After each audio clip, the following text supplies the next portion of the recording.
de trayectoria. Mientras buscaban conformarse, ellos pues decían que querían rescatar la tradición de lo que es pues la música de su municipio.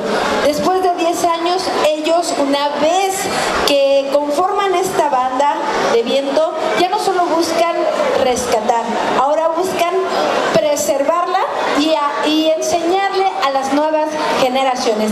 Así que recibamos con un fuerte aplauso a la banda de viento Copa de Oro de Zacualpan, Veracruz. Fuerte los aplausos con el tema El Carnavalito.